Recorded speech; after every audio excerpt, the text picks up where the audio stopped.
garage. This is my actual garage here in Texas, though. I'm like a lot of people, I'm a house speculator. I bought this house planning on turning it, making some money.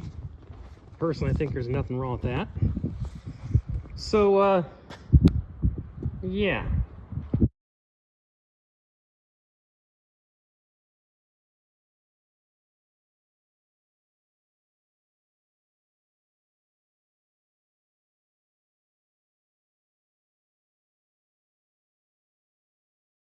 So last night, well anyway, getting back to Uncle Rob's garage. This house, I didn't pay, well, for this town I paid a crazy price for it, I suppose. But in the real world, I didn't pay anything for it, I suppose. Awesome. But anyway, I fell in love with the big garage. That's my Kawasaki 900 Vulcan. You know, I wish I had not bought it. It's the same motorcycle as the wife's, except 10 years newer, and yet it rides absolutely way different. Although I did raise the foot pegs 2 inches. Or no, I lowered them 2 inches for my longer legs. And so now when you go around the corners, they scrape. The wife was impressed. You can't even tell I modified the foot pegs. Most people don't notice it.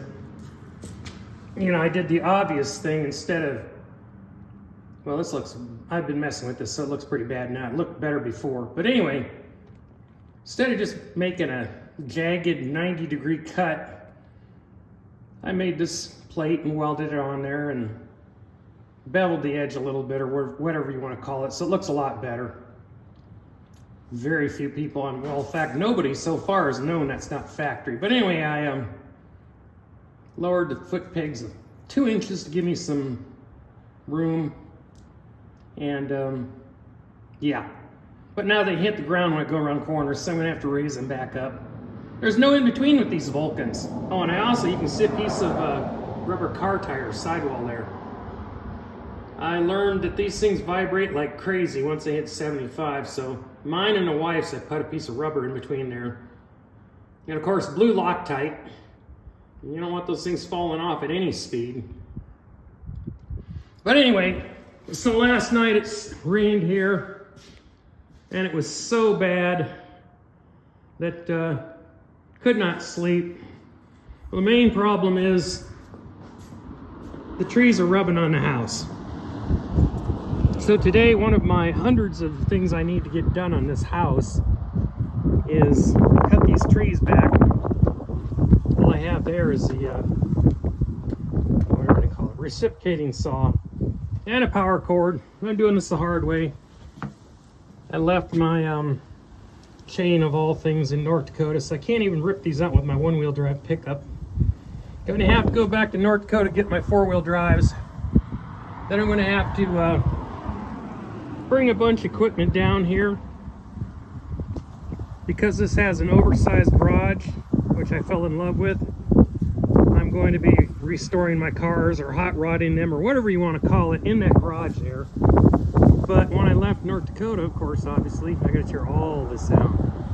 I don't have my backhoe here, don't even have a front end loader.